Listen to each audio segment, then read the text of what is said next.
今日我哋 Passion Team 入嚟咧，就真係都幾多嘢做啊！即係分咗3個隊伍啦，咁啊，子峰同阿 Bobo 出去賣 decoration 啦，咁然後我同 Passion Team 就我負責監督多啲嘅，咁然後佢哋啊即係辛苦一齊去搬啊木材啊，負責阻住阿 Bobo 黐住阿科咯。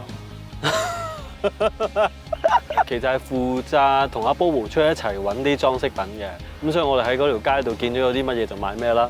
咁買得最多嘅咧就應該係零食，應該可以擺到成地都係啊！耶！要將呢個地板收死喺呢4條木度。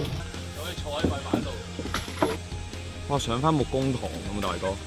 都幾辛苦嘅，因為今朝真係好曬嘅，同埋好多蚊啦。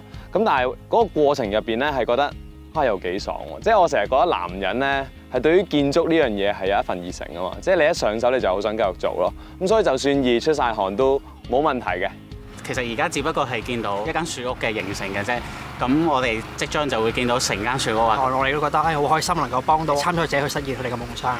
最開心學識咗轉嘢，咁你見到後面其實咧完成度已經有50%，咁即係距離我嘅夢想咧仲爭50%嘅啫，咁啊好期待啊！